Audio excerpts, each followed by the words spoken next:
Hello, and welcome to what I assume will become a podcast. Anyway, I love watching podcasts, but I have a hard time relating to them because I don't spend money on new yarn. I'm an unraveler. So I buy thrift store sweaters and take them apart and unravel the yarn to use for other things. And I started out in probably 2012 when my son was a baby or young toddler and needed yarn, but we were poor and I crocheted and knitted to deal with stress. So I needed yarn in order to do that, and thrift store sweaters are cheaper. And now I have another toddler who likes to help me. Not very helpful. Go play with your toys, please. No. Oh, for goodness sakes. So I also bought an e-spinner about a year ago and like to, will you be quiet, please? Did my knitting needle stab you? Oh, poor baby. I ply together the unraveled yarns to get heavier weight. Hi. Heavier weight yarns. So they're easier to use. So, I think I will do this that I'm wearing is the Este shirt by Justina Lorkowska. I did it in an unraveled linen. I held two different sweaters together to get the sport weight. I think the pattern, I don't remember what the pattern called for. It's a little heavier than I probably would have done, but I like it. It's very boxy and summery. And get your face out of there. And there, I set the toddler up with her own camera so she can pretend to do a podcast too. I recently finished, well, actually it's been a while, but I wanted to show it because it shows how unraveled yarns can work really well, or how they end up with a marled look, because I've used 3 or 4 different cashmere sweaters because cashmere sweaters unravel very fine. And so I plied them together. I think I used 4 or 5 strands for this. And it's a lace panel pullover by Marley Bird on Ravelry. And long sleeves. It's got this lace panel in the front. It's knitted pieces separately and seamed together. Which I usually do top down, but I really wanted to do the lace panel in the front, so I did it. But if you look here, you can see how marled that is, because I had 4 different tones of cashmere. And it's super soft and so light and fluffy, and I wish it was winter time so I could wear it again. But that's one of my favorites because it shows the texture and everything, but it feels so amazing with the cashmere. Another thing I finished recently is the Socks Without Heels by Pat Veretto. It's a free pattern available online, and I actually changed it a lot. I did toe up, and I changed the stitch count because the one that they suggest, it was just too big. And I didn't check my gauge because I had a specific yarn I was going to use since I'd unraveled it, and I used my needle that I had available. But these have no heels. I just started at the toe and went up, and they are very comfortable for house socks. I wouldn't wear them in shoes probably because they tend to droop a little bit because there is no heel holding it there. They can kind of scoot down. I might wear them in rain boots though, in the spring, well, in the fall probably. Probably here, I live in Washington, so I'll probably have cause to wear them again. Or wear them in rain boots before spring is over. And I started another pair, but I did 2 at a time this time so that they'll be done faster. Except I don't tend to work on them as much because 2 at a time is kind of a pain. I'm not quite used to it yet. This little stitch marker here is one that I made. I made them out of jewelry findings, and I don't know if it'll focus. And I like the little foot for the socks because I think it's cute. But this yarn was an 80-20, 80% wool, 20% nylon, and I held it with a strand of cashmere. It has a very slight, because the yarn matched so well, but I just very tightly spun it or plied it. And I think it is going to hold up pretty well. I might need to get a smaller needle and do it a slightly tighter gauge so that maybe they'll last a little longer. But we'll see how long those last until they get holes. Another current project that I just started yesterday, after I ripped out another one using this yarn because it didn't fit right. This is an unraveled cotton, and it's kind of washing it out. It's a deeper maroon than that. That's better. It's very soft. It's from I think the brand is Handmade or something, but it's very soft cotton, and it's nicely plied. A lot of times when you get commercial sweaters, they're not plied. There's just loose threads, especially cotton, which is kind of a pain because they sometimes are held at slightly different tensions, so you end up with these random weird strands that aren't matched up with everything else. Anyway, this is Summer on You by Svetlana Volkova. And it's the whole entire collar and sleeves and everything. It'll be a V-neck in the front and the back. I just separated for the front and the back today. So there's this weird gap. I just left the rest of it on here. And here, this is a progress keeper that I made. They were earrings that I got from my great-grandmother. A grandmother that I don't ever remember meeting. It's really hard to see how pretty they are. And I don't ever remember meeting her, but they remind me of my favorite great-grandmother, one on my mother's side, who my daughter's actually named after, and always had costume jewelry that we played with, and she was very artsy and did murals. So those remind me of her because they look like stained glass.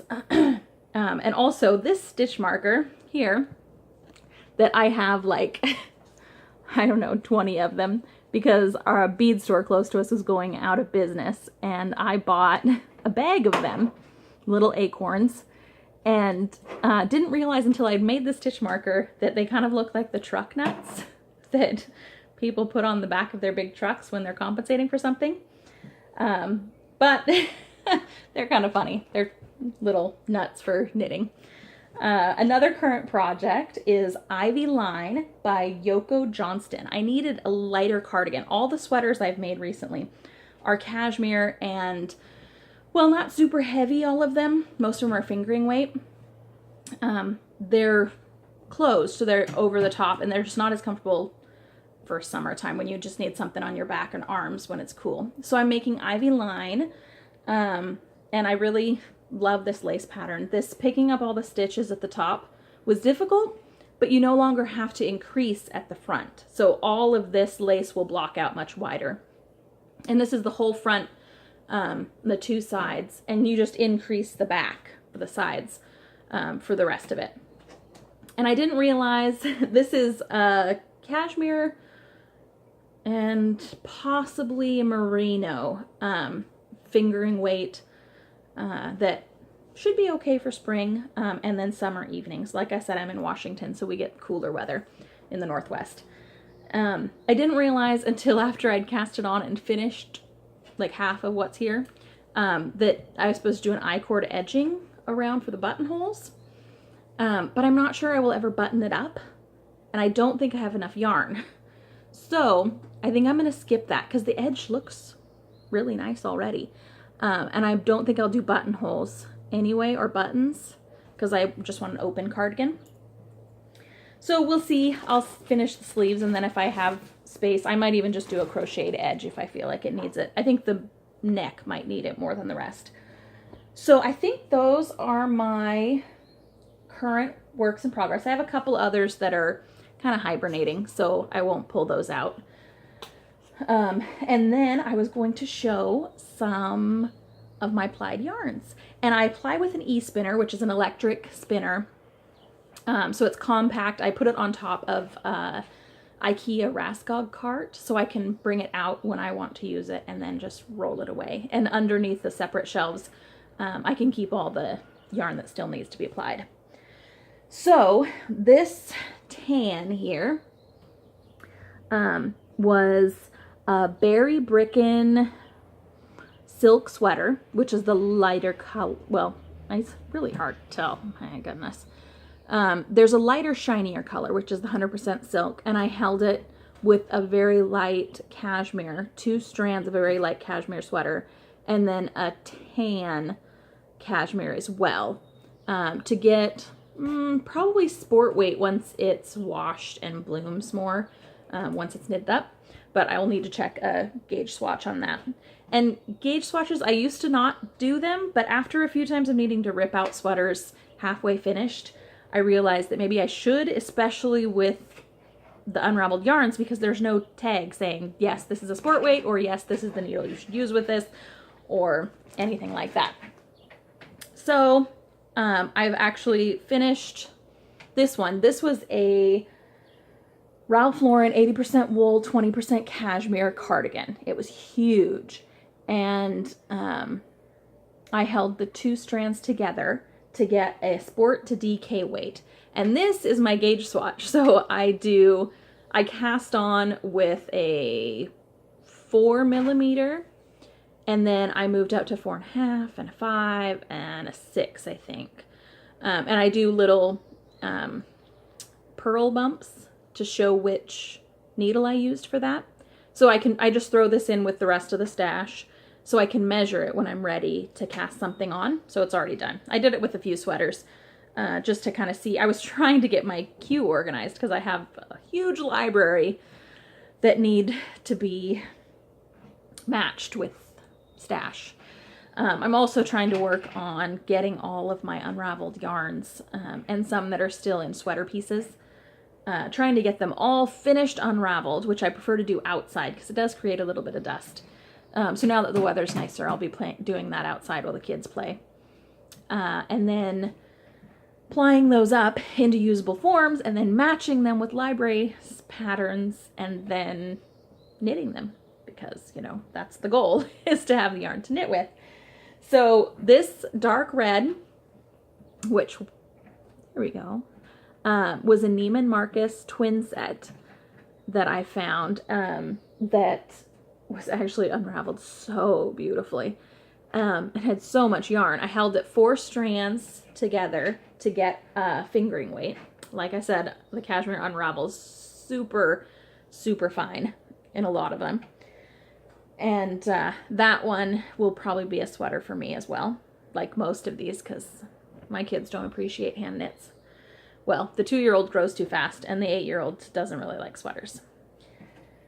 So this aqua color was an amazing find. That's way bluer than it really is. It's more of an aqua. Very pale, maybe a sea foam almost. This was an amazing find. I was walking through Value Village and just kind of feeling sweaters. And I was in like some random size small aisle that I don't usually try and buy small sweaters because you don't get as much yarn from them. And I felt this and I said, oh my gosh, that's definitely cashmere.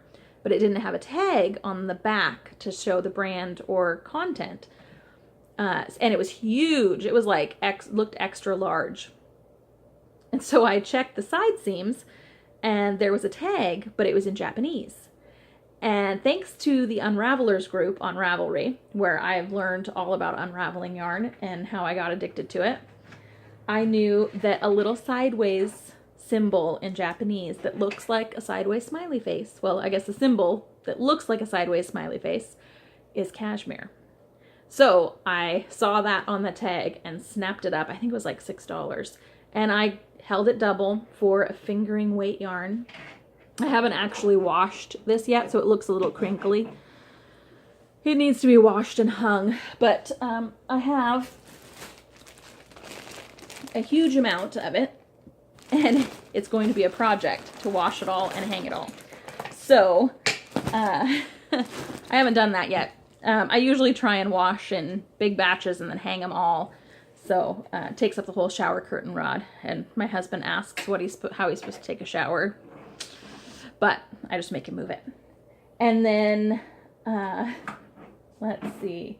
This, I think this will be the last one I'll show, is a beautiful dark gray. It was a merino sweater dress. by Atlantique. Super, super fine yarn. I think I held 3 maybe?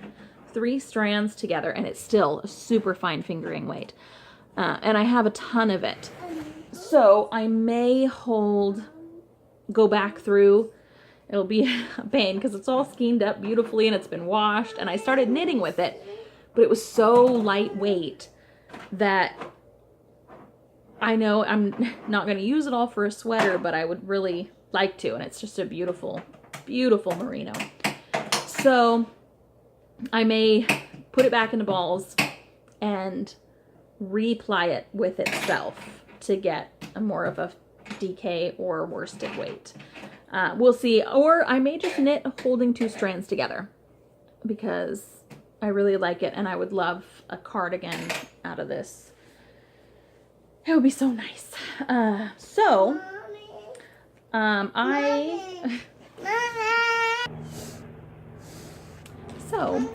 I don't know how. Oh my gosh, that child. Okay, I gave her M&Ms and the iPad to get her to leave me alone. We'll see how long that works. So, I don't know how people talk for so long in their podcasts. Maybe I didn't do enough of an intro. Did I do an intro? Anyway, I grabbed a sweater that I've got partially unraveled. I did this, and it is so fine. Like, this yarn is definitely cobweb weight. And here's a sleeve, and the pieces come apart pretty easily once you know where the seams are and everything. Man, that makes me all yellow. And this one has so much yarn in it because it's so it's the whole entire sweater is ribbed. So, and the super fine weight, and I'm unraveling that one. I need to do that the next time we play outside for a while. And it unravels super easily. Just pulls right off. I used actually one ball of this in a combination of other purples. And I think this one's merino, extra fine merino. Yeah, it's Casual Corner. I try and save the tags as I do them. Is that going to be backwards? Probably. I don't know. I've never done this before. I try and save the tags so that I can easily use them, and I just put them in the bag. I found the problem is once I start plying them together, like this, with the silk and the cashmeres, I didn't save the tags with it, and apparently did not put good notes in my Ravelry stash, so I am not absolutely positive how many strands of each I did. I believe I can kind of tell at the end if I just untwist it a little bit. There's the silk and 2 strands of a very light cashmere and then the tan cashmere. But I'm not even sure. I may have used a wool, and this was around the time I was doing a ton of plying, so I'm not even positive. Oh well. I figure I'm going to hand wash them all anyway and lay them out to dry, so it doesn't really matter. And if I were to ever want to sell unraveled plied yarns, I would keep better notes. But for now, it just keeps me in beautiful yarn. And let's see, I think that's it. How in the world do people talk for 50 minutes? This feels too short to be a podcast. Maybe I'll just have to do short ones. If I pulled out more stash or more finished objects, or even dug out my projects that are close to being finished or in timeout, it might be longer. But, oh well, my son's getting out of school in about 5 minutes, and, well, the bus won't be here for another 20. And my toddler's probably almost done with her tiny pack of M&Ms. So, my name is Emily. I don't actually know if I said that. I'm Emily 1116 on Ravelry. Emily spelled Emilie. And I'll try and do some show notes and put the names of the patterns that I showed in there. We'll see if I actually upload this. I may have to ask my husband how to upload. We just got smartphones, so I'm using my smartphone camera, and I feel very techy, but we'll see. And I should probably also think of a name for my podcast if I'm going to do this all the time. This seems like more work once I start talking about it. Anyway, this was fun. I may actually do this more often, and I'll try and do... I'm hungry, Mommy. She's hungry. I'm Okay. chocolate. You're hungry for more chocolate? Mm-hmm. So I'll try and do another one soon, hopefully. And okay, just a second, sweetie. And I will show the unraveling process, hopefully. I will have to learn how to edit videos and compile videos if I do that, because right now I just hit the pause button and start it again, but I don't think I can do that long term with a video. So yeah, I'll show the plying process and unraveling and maybe even some pictures of the hunt for a sweater. I don't think I could actually videotape in a thrift store because I usually have a toddler with me and I'd probably get weird looks if I was talking to the camera the whole time. And I don't mind weird looks. I get a lot of weird looks anyway because my kids are constantly yelling, so people are wondering what's wrong with them. But, oh well. Anyway, thanks for watching if you watched all the way through. Bye.